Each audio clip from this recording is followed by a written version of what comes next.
اللہ تعالیٰ نے حضرت سلیمان علیہ السلام کی زندگی کے چند واقعات کو ذکر کیا ہے 30 آیات کے اندر، آیت نمبر 15 سے لے کے 44 تک مسلسل 30 آیات میں سلیمان علیہ السلام کا اللہ تعالیٰ نے ذکر خیر کیا ہے۔ سٹارٹ اسی سے لیا ہے کہ وہ اپنے امتیوں سے کہتے ہیں کہ دیکھو اللہ تعالیٰ نے ہمیں کثیر مخلوق پہ فضیلت دی ہے، ہمیں جانوروں کی بولیاں سکھا دی ہیں، جنات کو، ہواؤں کو، پرندوں کو ہمارے لیے مسخر کر دی ہے۔ اللہ تعالیٰ نے ساری قدرت دی ہوئی تھی۔ اور وہیں پر یہ بھی ذکر آتا ہے کہ ان کی فوج کے لشکروں میں تمام جن، انسان اور جاندار جتنے بھی ہیں ان میں سے ہر ایک کی ان کی علیحدہ فوج تھی، جس طرح آج کل آپ کہتے ہیں نا یعنی ایئر فورس، آرمی، نیوی، ان کے پاس نیوی کے لیے بھی جنات موجود تھے، ایئر فورس سارے پرندے ان کے حکم پہ مسخر تھے، ہوا ان کے حکم سے چلتی تھی، اور انسان بھی موجود تھے۔ اور پھر اسی میں ذکر آتا ہے جس کی وجہ سے سورت کا نام ہی سورہ النمل ہے۔ نمل عربی میں کہتے ہیں چیونٹی کو۔ وہ اپنے لشکر کے سمیت گزر رہے تھے تو چند چیونٹیاں تھیں، ان کی ملکہ ان کو کہتی ہے، قرآن نے اس کا قول نقل کیا ہے کہ سلیمان علیہ السلام اپنے لشکر سمیت آ رہے ہیں، کہیں ایسا نہ ہو بے خبری میں وہ ہمیں پاؤں کے نیچے کچل دیں۔ تو پھر وہ چیونٹی باقی چیونٹیوں کو کہتی ہے کہ تم لوگ اپنے بلوں میں چلی جاؤ۔ یعنی چیونٹیوں کا یہ عقیدہ تھا کہ حضرت سلیمان علیہ السلام اور ان کے جتنے صحابہ ہیں ان کو علم غیب کوئی نہیں ہے، کیونکہ تبھی تو کچل دیں گے نا، الا یہ کہ اللہ ان کو بتا دے۔ اچھا، آپ بزرگوں کے علم غیب لے کے بیٹھے ہیں، تو اس میں اللہ تعالیٰ نے سلیمان علیہ السلام کو اس چیونٹی کی بات سنوا دی، تو سلیمان علیہ السلام اس پر مسکرائے، اور مسکرا کے یہ نہیں کہا کہ مجھے علم غیب ہے، کہا کہ اللہ کا شکر ہے کہ اللہ تعالیٰ نے یعنی مجھے یہ کوالٹی دی ہے کہ اللہ تعالیٰ نے اس چیونٹی کی بات مجھے سنوا دی۔ ہر جگہ آپ کو سلیمان علیہ السلام کا کریکٹر نظر آئے گا گاڈ اورینٹڈ۔ ویسے یہودیوں میں ایک گروہ ایسا بھی ہے جو سلیمان علیہ السلام سے سخت نفرت کرتا ہے، اور بڑے بڑے ان کے اوپر سکینڈل بھی بنائے ہوئے انہوں نے، کیونکہ سلیمان علیہ السلام بڑے کٹر قسم کے موحد تھے، وہ توحید و عزم نہیں ہوتی نا۔ ہر جگہ آپ کو نظر آئے گا سلیمان علیہ السلام جب بھی کوئی کام ہوتا ہے نا، اپنے تو کسی کمال کا ذکر ہی نہیں کرتے، وہ کہتے ہیں اللہ نے مجھے آزمایا ہے، اللہ نے مجھے دیا ہے تاکہ میں اللہ کا شکر ادا کروں، اللہ مجھے جانچ رہا ہے کہ میں نے، وہ تو سینٹرڈ اراؤنڈ گاڈ۔ اور یہی ایک موحد کی نشانی ہوتی ہے، اور وقت کا پیغمبر تو امام الموحدین ہوتا ہے نا، تمام موحدین کا امام ہوتا ہے۔ تو وہ چیونٹی جو ہے نا، اس کی گفتگو حضرت سلیمان علیہ السلام سن کے مسکراتے ہیں، اور پھر اللہ تعالیٰ کا شکر ادا کرتے ہیں کہ مجھے اللہ نے یہ کوالٹی دی ہے۔ اس کے بعد پھر ذکر آتا ہے کہ اسی دعا میں وہ کہتے ہیں کہ اے اللہ مجھے بخش دے، مجھے اپنی رحمت سے اپنے نیک بندوں میں داخل فرما، اور یہ جو تو نے مجھے اس طرح کی نعمتیں دی ہیں تو مجھے اس قابل بنا کے میں تیری نعمتوں کا شکر ادا کروں۔ اور یہاں کہتے ہیں بزرگوں کا کمال ہے، فلاں کی نگاہ کرم، حالانکہ وہ کہہ سکتے تھے میرے ابا جی دیاں دعاواں نے، انہوں دا فیض ہے، میں انہوں دا ہی مرید ہوں نا۔ ابا وہ ہے بھی تھا، داؤد علیہ السلام پیغمبر تھے، سب کچھ گاڈ اورینٹڈ۔ ایک پیغمبر کا باپ بھی پیغمبر ہے تو وہ اپنی کسی کوالٹی کو اپنے پیر کی طرف منسوب نہیں کر رہا، جو واقعی جینون پیر ہے اللہ کی طرف منسوب۔ اسی لیے تو آپ کو کہا جاتا ہے نا کہ آپ قرآن میں ڈائریکٹ نہیں پڑھنا، آپ گمراہ ہو سکتے ہیں، کیونکہ آپ یہ سوچیں گے نا۔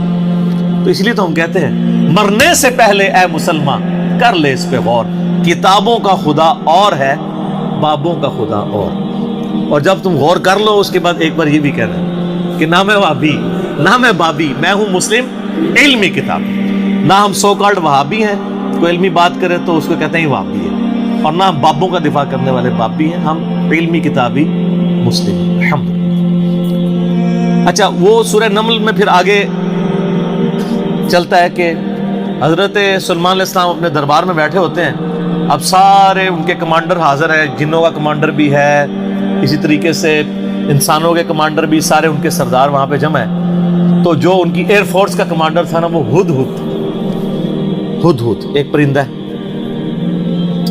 جس کی بڑی خوبصورت سی کلگی ہوتی ہے، جیسے مرغے کی ہوتی ہے، اور بڑا ایکسٹرا آرڈنری پرندہ ہے۔ آپ جا کے گوگل پہ سرچ کریں، یوٹیوب پہ اس کی ویڈیوز دیکھیں کہ اللہ نے اس کو کیا صلاحیتیں دی۔ وہ ان کا سمجھ لیں ایئر فورس کا چیف تھا۔ تو آپ نے فرمایا وہ کدھر غائب ہے؟ اور پھر ساتھ فرمایا کہ وہ اپنی غیر حاضری کی کوئی جسٹیفیکیشن مجھے پیش کرے، اور اگر اس نے کوئی ایسی جسٹیفیکیشن نہ پیش کی کہ وہ میرے دربار سے غائب کیوں ہے، تو میں اسے سزا دوں گا یا میں اسے ذبح کروں۔ بس یہ آپ ورڈک بولتے ہیں تو تھوڑی دیر بعد ہدہد آ جاتا ہے اور وہ اپنی جسٹیفیکیشن پیش کرتا ہے۔ اب ظاہر ہے وہ میں نے بتایا کہ سورہ نمل میں ہی آتا ہے کہ اللہ تعالیٰ نے جانوروں کی بولیاں سکھا دی تھی۔ تو حضرت سلیمان علیہ السلام اس سے پوچھتے ہیں کہ بتاؤ سر پھر ہدہد دیکھیں کڈا پکا مواحد سی۔ وہ کہتا ہے کہ اے سلیمان علیہ السلام میں آپ کے لیے ایک ایسی خبر لے کے آؤں جو آپ کے علم میں بھی نہیں، بابی نہیں تھا ہدہد ہاں۔ سلیمان علیہ السلام نے کہا کیا خبر لے کے آیا ہوں؟ ان کا میں ایک ایسی قوم کے پاس سے آیا ہوں کہ جن کی حکمران ایک ملکہ ہے، عورت، اور اس کا بہت بڑا ایک عرش یعنی اس کا تخت ہے جس پہ وہ بیٹھتی ہے۔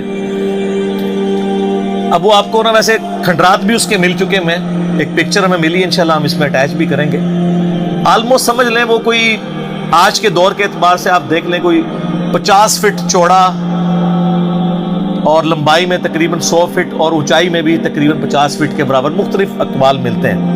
یعنی ایک اچھا خاصا بڑا اس کا تخت تھا جس پہ اس کے سارے وہ سردار ارد گرد بیٹھتے تھے، اور وہ پتھر کا بنا ہوا بڑا سا۔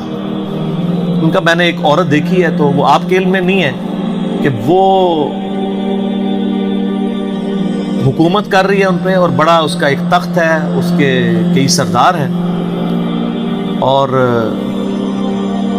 شیطان نے ان کے برے اعمال ان کی نظر میں سنوار دیے ہیں۔ وہ اللہ کو چھوڑ کے سورج کی پوجا کرتے ہیں۔ سر ایک ہدہد کو بھی ٹینشن ہے شرک کی، آپ ذرا یہ دیکھیں۔ اسی لیے اللہ تعالیٰ نے فرمایا نا کہ قریب ہے کہ آسمان پھٹ پڑے اور زمین شک ہو جائے اور پہاڑ ریزہ ریزہ ہو جائے۔ ان دعوا للرحمن ولدا، جو رحمان کے لیے بیٹا تجویز کرتے ہیں، اگر یہ شرک کی تکلیف کا احساس یہ آسمان، زمین اور پہاڑوں پہ ہو تو یہ بھی دب جائیں سے کہ اللہ کے لیے اس طرح کی باتیں لوگ کرتے ہیں۔ تو اور پھر وہ کہتا ہے کہ اب ہدہد کی بھی آپ تقریر دیکھیں جناب، کہ شیطان نے برے اعمال ان کی نظروں میں سنوار دی ہیں، اللہ کو چھوڑ کے وہ سورج کی پوجا کر رہے ہیں، حالانکہ عظمت اس اللہ کی ہے جو زمین و آسمان کا مالک ہے۔ ان کو تو چاہیے تھا اسے ہی سجدہ کریں، اور اس پہ آیت سجدہ بھی ہے۔ اللہ اکبر، سبحان الملک المقتدر۔ تو اب حضرت سلیمان علیہ السلام چونکہ توحید کے امام ہیں، دنیا پہ اللہ تعالیٰ کے ریپریزنٹیٹیو ہیں، جب وہ یہ بات سنتے ہیں نا تو وہ کہتے ہیں میں تیری اس بات کی تصدیق کروں گا کہ تو سچ کہہ رہا ہے یا جھوٹا بہانا تو نہیں کہیں کر رہا تو۔ ورنہ تو حضرت سلیمان علیہ السلام کہتے ہیں کہ ہاں مجھے تو پہلے علم غیب اللہ تعالیٰ نے دیا ہوا ہے، میں تو دوروں میں دیکھ سکتا ہوں، وہ تو اللہ دکھائے گا تو دیکھیں گے۔ حضرت سلیمان علیہ السلام نے ایک خط لکھا اور اس ہدہد کو کہا۔ اچھا یہ کوئی سٹوری نہیں ہے جو آپ کے علماء بیان کر رہے ہوتے ہیں، یہ ورڈ بائی ورڈ سورہ النمل آیت نمبر جو ہے وہ 15 سے لے کے 44 تک 30 آیات۔ جو چیز ان آیات سے ہٹ کے آئے گی میں اس کو مینشن بھی کروں۔ تو وہ خط لکھ کے دیتے ہیں کہ یہ خط لے جاؤ اور جا کے ملکہ جو ادھر کیا ہے، ملکہ بلقیس جو ہے یہ اسرائیلی روایتوں میں آتا ہے، قرآن میں صرف ایک عورت کا ذکر ہے کہ جو حکومت کرتی تھی، اور خط اس کو دے کے پھر دیکھنا اس کا کیا جواب دیتے ہیں۔ ہدہد جناب لے کے خط پہنچا ہے اور جا کے اب ہدہد ایک خط لے کے آ رہا ہو اور ملکہ کے وہ جا کے بیڈ روم میں سیدھا جا کے لینڈ کرتا ہے، کوئی سیکیورٹی گارڈ کوئی کچھ نہیں روک سکتا، وہ کھڑکی سے آ کے اس میں لینڈ کر کے سامنے لا کے اس کے خط پھینکتا ہے۔ تو حضرت سلیمان علیہ السلام کا خط وہ کھولتی ہے تو وہ اس خط میں تو 2 ٹوک جملے لکھے ہوتے ہیں، انہ من سلیمان و انہ بسم اللہ الرحمن الرحیم، اور تم سر تسلیم خم کر کے فوراً میرے پاس حاضر ہو جاؤ۔ بس یہ 2 لائنوں کا ایک جملہ ہوتا ہے۔ جب وہ اپنے سرداروں سے مشورہ کرتی ہے تو وہ کہتی ہے میرے پاس ایک معزز خط آیا ہے، اور یہ معزز خط سلیمان کی جانب سے ہے۔ انہو من سلیمان، سورہ النمل آیت نمبر 30، یہ واحد مقام ہے جہاں سورت کے اندر بسم اللہ شریف آئی ہے. ایک عزت والا خط آیا ہے. عزت والا وہ اس لیے کہتی ہے, وہ اس کو پتا چل گیا کہ غیر معمولی بندہ ہے, کہ ہود جس کا خط لے کے آ رہا ہے میرے پاس. تو ظاہر ہے یہ کوالٹی تو اس کے پاس نہیں تھی کہ یہ کوئی کتنا بڑا بادشاہ ہے کہ جس کو اللہ نے یہ حکومت دی ہے کہ جانوروں پہ بھی اس کی حکومت ہے. تو وہ کہتی ہے کہ ایک معزز خط میرے پاس آیا ہے جو سلیمان کی جانب سے ہے اور وہ اللہ کے نام سے شروع ہو رہا ہے. اس سے یہ سنت ٹھہری کہ جب آپ کوئی خط لکھیں کسی کو تو بسم اللہ سے اس کا آغاز کریں, اور اس میں یہ ہے کہ سر تسلیم خم کرو اور میرے پاس حاضر ہو جاؤ. تو وہ اپنے سرداروں سے کہتی ہے کہ میں تمہیں پتہ ہے کہ میں کوئی کام اس وقت تک نہیں کرتی جب تک کہ میں مشورہ نہ کر لوں. ہر معاملے میں تم سے میں مشورہ کرتی ہوں. قوم سبا کی وہ ملکہ تھی, تو مجھے بتاؤ تم مجھے کیا مشورہ. تو سردار تو آپ کو پتہ ہے جو ان کی تو ایک خاص جنگجو نیچر ہوتی ہے. انہوں نے کہا ہم تو بڑے طاقتور ہیں, بڑے زور آور ہیں, ہم ہر طرح کے بادشاہ کا مقابلہ کر سکتے ہیں, آپ ہمیں حکم دیں دیکھی جائے گی. لیکن وہ تو سمجھدار ہوتی ہے. جیسے مجھے بھی آگے لوگ پھونک چڑھا رہے ہوتے ہیں, لیکن جو بندہ ڈرائیونگ سیٹ پہ بیٹھا ہوتا ہے اس کو پتا ہوتا ہے کہ کام کو کس حکمت سے لے کے چلنا ہے. تو وہ ملکہ کہتی ہے کہ اس کو تو اندازہ ہو گیا کہ یہ کوئی عام بندہ نہیں ہے, ان کی ساری پھوپھا نکال دے گا وہ. تو وہ کہتے ہیں کہ وہ ملکہ آگے کہتی ہے, اس کے الفاظ اللہ تعالیٰ نے نقل کیے. وہ کہتی ہے کہ یاد رکھنا بادشاہ جب کسی ملک میں داخل ہوتے ہیں نا تو وہاں کے شرفاء کو ذلیل کر دیتے ہیں. تو یعنی یہ جو ہمارے پاس ملک ہے یہ بھی ہمارا چھن جائے گا. ہم میں یہ طاقت نہیں کہ ہم اس شخص کا مقابلہ کر سکیں. یہاں پہ بھی آپ دیکھ لیں انگریزوں نے یہی کیا ہے نا. جب انگریز یہاں حکومت میں ہے نا, سب سے زیادہ ذلیل انہوں نے کیا ہے خاندان مغلیہ کو, اس لیے کہ وہ یہاں پہ رولرز تھے. تو انہوں نے کہا پہلے تو جناب ان کو اتنا ذلیل کرو نا, کیونکہ ان کے اندر جراثیم موجود ہیں حکومت کرنے کے, ان کو تو ذلیل و خوار کرو. تو وہ ملکہ کی بات یونیورسل ٹروتھ اللہ نے نقل کیا کہ جب بادشاہ داخل ہوتے ہیں تو وہاں کے شرفاء پھر سب سے پہلے وہ ذلیل ہوتے ہیں. تو وہ کہتی ہے کہ اس میں جلدی نہیں ہمیں کرنی چاہیے, میں سلمان کو نا کچھ گفٹ بھیجتی ہوں اور میں دیکھتی ہوں کہ اس کے رسپانس میں وہ کیا کرتا ہے, تو پتہ چل جائے گا کہ وہ واقعی ایک دنیا دار بادشاہ ہے یا اللہ کا ریپریزنٹیٹو ہے. یہ اس نے چیک پوائنٹ رکھا کہ اگر دنیاوی بادشاہ ہوا تو دنیاوی بادشاہ پرانے زمانوں میں دوسرے ملکوں پہ کیوں حملہ کرتے تھے, تاکہ ان سے ان کی دولت ہتھیائیں. تو اگر ہم جزیہ دینے پہ آمادہ ہو جائیں اور سالانہ ہم ایک رقم مقرر کر لیں گے اتنا آپ کو ٹیکس یا جزیہ دیا کریں گے, تو وہ ٹل جائے گا. تو وہ بڑے زیادہ تحائف دے کے نا ایلچی روانہ کرتی ہے سلمان علیہ السلام کے پاس.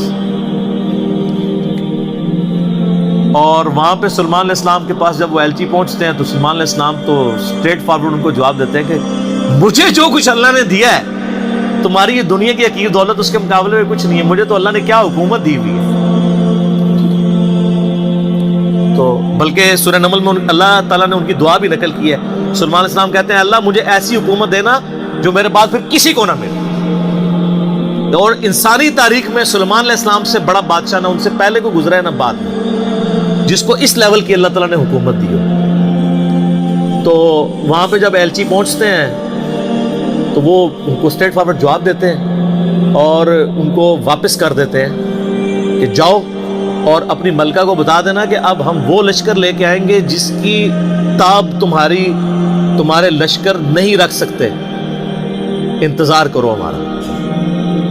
تو وہاں سے چلے جاتے ہیں, وہ تو چلے جاتے ہیں اور سلمان علیہ السلام کو پتا ہوتا ہے کہ وہ مطیع ہو کے ہی آئے گی, کیونکہ وہ سمجھ گئے ہوتے ہیں کہ اس نے یہ جو ڈیسیژن کیا ہے وہ کیوں کیا ہے. اب یہ فاصلہ آلموسٹ 2000 کلومیٹر کا ہے. قوم سبا آباد تھی یمن میں اور حضرت سلمان علیہ السلام یروشلم میں بیٹھے ہوئے تھے, بیت المقدس ایلیا شام کے اندر. آلموسٹ 2000 کلومیٹر کا یہ فاصلہ ہے. تو آپ سمجھ لیں یہ فاصلہ طے کرنے کے لیے بھی 40 سے 50 دن پیدل چاہیے. تو سلمان علیہ السلام جب ان کو واپس کرتے ہیں, وہاں پہ جب واپس خط پہنچتا ہے تو ظاہر ملکہ تو پہلے ہی اس کو سمجھ آ گئی ہوتی ہے کہ کوئی عام بندہ نہیں ہے. تو ملکہ یہ ڈیسائیڈ کرتی ہے کہ میں خود سلیمان کے پاس جاؤں گی, کیونکہ اس خط میں پہلے میں کیا لکھا تھا کہ مطیع ہو کے میرے پاس حاضر ہو. سر یہ بادشاہت کا آپ لیول دیکھیں کہ دوسرا بادشاہ جنگ بھی نہیں کرنی پڑ رہی, سیدھا وہ خود حاضر ہو رہا ہے. خیر اس بات کو کچھ عرصہ گزر جاتا ہے. جب اس کا لشکر آنے کے 3-4 دن یا کچھ دن باقی رہ جاتے ہیں نا, تو سلمان علیہ السلام اپنی مجلس میں بیٹھے ہوتے ہیں، تو سلمان علیہ السلام اپنے درباریوں سے کہتے ہیں کہ وہ جو بلقیس ہے وہ مطیع ہو کے میرے پاس آنے والی ہے. ان کو پتہ ہے، فیڈ بیک مل جاتی ہے، اللہ تعالیٰ نے وحی کے ذریعے آگاہ کر دیا. تو پھر وہ ایک گفتگو کرتے ہیں وہاں پہ، جہاں پہ وہ تخت بلقیس کا ذکر ہے. اور عاصم بن برقیہ کا نام قرآن میں نہیں ہے، یہ اسرائیلی روایتوں میں. وہ سورۃ النمل کی آیت نمبر ہے 30. اعوذ باللہ من الشیطان الرجیم، بسم اللہ الرحمن الرحیم. بلکہ آیت نمبر 30 میں تو وہ یہ آگی 38 نمبر سے آن ورڈ. 30 تو پہلے گزر چکی نا، انہ من سلیمان و انہ بسم اللہ الرحمن الرحیم. یہ آیت نمبر ہے 38. قال یا ایھا الملأ ایکم یأتینی بعرشها قبل ان یأتونی مسلمین. حضرت سلمان علیہ السلام کہتے ہیں، اے میرے سرداروں، جو میرے ساتھ اٹیچ لوگ ہو، تم میں سے کون ہے کہ جو مجھے اس ملکہ کا تخت لا کر دے اس سے پہلے کہ وہ سر تسلیم خم کرتی ہوئی میرے پاس حاضر ہو جائے؟ کون ہے کہ جو ایسا کرے؟ قال عفریت من الجن. تو ایک بڑا دیو ہیکل جن کہتا ہے، انا آتیک بہ قبل ان تقوم من مقامک، کہ میں آپ کی اس محفل برخاست ہونے سے پہلے 3-4 گھنٹے کی جو بھی آپ کی مجلس ہوتی ہے، مجلس ختم ہونے سے پہلے میں وہ تخت آپ کو یہاں پہ لا دوں گا. انبلیویبل چیز ہے. 2000 کلومیٹر سے اتنا بڑا تخت، پتھر کا، وزنی، 3-4 گھنٹے کیا، وہ تو آج بھی آپ اگر جہاز میں بھی لائیں تو 3-4 گھنٹے میں نہیں پہنچ سکتا. اس کو تو لفٹ کرنے میں پرابلم ہو جائے گی. وَإِنِّي عَلَيْهِ لَقَوِيٌّ أَمِينٌ، اور میں اس کے اوپر امانت دار بھی ہوں، میں پوری رسپانسبلٹی سے یہ کام کروں گا، اور میں طاقت بھی مجھے اللہ نے دی ہے. جنات کو اللہ نے بہت طاقت دی ہوئی ہے. تو حضرت سلمان علیہ السلام یعنی ایگری نہیں کرتے اس مسئلے میں. تو پھر ایک اور شخص، قال الذی عنده علم من الکتاب، وہاں ایک شخص بیٹھا ہوتا ہے جس کے پاس کتاب میں سے علم ہوتا ہے. وہ کہتا ہے، انا آتیک بہ قبل ان یرتد الیک طرفک، میں اس تخت کو آپ کے سامنے حاضر کر دوں گا آپ کی آنکھ جھپکنے سے پہلے. فریکشنز آف سیکنڈ میں لے آؤں گا. ہمارے لیے تو وہی ہضم کرنا مشکل ہے، تو یہ تو خیر بہت بڑی چیز ہے. تو یہ اس نے دعویٰ کیا، بس یہ دعویٰ کرنے کی دیر تھی اور وہ لے بھی آیا تھا. فَلَمَّا رَآهُ مُسْتَقِرًّا عِندَهُ، تو حضرت سلمان علیہ السلام نے جب وہ تخت وہاں پر آیا ہوا دیکھا، قَالَ هَذَا مِن فَضْلِ رَبِّ، اور انہوں نے کیا، حضور کڈے پہنچے بزرگوں، کیا بات ہے، کیا صاحب کرامت ہو. نہیں، اومٹ کر، ان کا یہ میرے رب کا فضل ہے. هَذَا مِن فَضْلِ رَبِّ. آپ لکھتے ہیں نگاہ مرشد سے، ماں باپ کی دعا سے، اور پیغمبر کا کہتا ہے هَذَا مِن فَضْلِ رَبِّ، یہ تو میرے رب کا فضل ہے. کیوں ہے فضل؟ لِيَبْلُوَنِي أَأَشْكُرْ أَمْ أَكْفُرْ، تاکہ وہ مجھے آزمائے کہ میں اس کا شکر گزار بنتا ہوں یا ناشکرا. یہ سر توحید ہے. وَمَنْ شَكَرَ فَإِنَّمَا يَشْكُرُ لِنَفْسِهِ، اور جو کوئی اللہ کا شکر کرے گا تو وہ بھی اپنے نفس کی خاطر ہی کر رہا ہوگا، اللہ کو کوئی پرواہ نہیں. وَمَنْ كَفَرَ، اور جو کوئی اللہ کی ناشکری کرے، فَإِنَّ رَبِّي غَنِيٌّ كَرِيمٌ، تو میرا رب تو غنی ہے، کریم ہے، اسے کسی کی پرواہ ہی نہیں. هَذَا مِن فَضْلِ رَبِّي.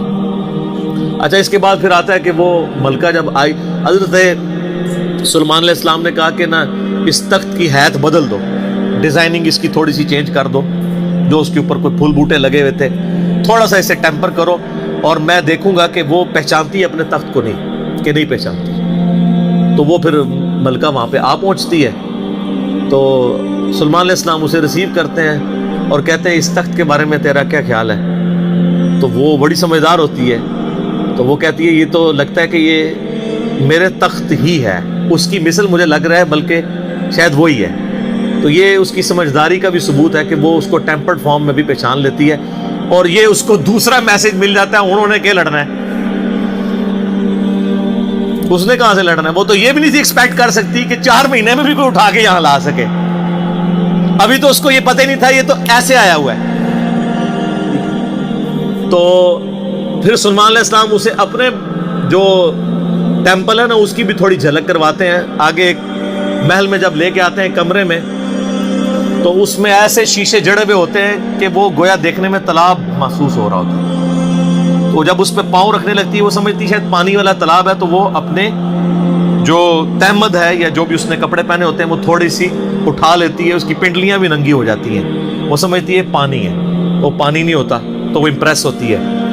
اور پھر وہ وہاں پہ کہتی ہے کہ میں سلیمان کے ساتھ اپنے رب کے سامنے سر تسلیم خم کرتی ہوں، جو میں شرک کرتی رہی میں اللہ کی طرف رجوع لاتی ہوں، اور وہ اسلام قبول کرتی ہے۔ باقی اسرائیلی روایتوں میں پھر ملتا ہے کہ سلیمان علیہ السلام کا نکاح اس کے ساتھ ہوتا ہے۔ قرآن نے اس چیز کو ایڈریس نہیں کیا، قرآن تو بس کنکلوڈ اس پہ کرتا ہے کہ وہ مسلمان ہو جاتی ہے، نہ وہ بریلوی ہوتی ہے، نہ دیوبندی ہوتی ہے، نہ اہل حدیث ہوتی ہے، نہ شیعہ ہوتی ہے، بلکہ مسلمان ہو جاتی ہے۔ اور آپ یہ الفاظ دیکھیں جناب، مسلمان مسلمان ہی ہے ہر طرف۔ ہاں،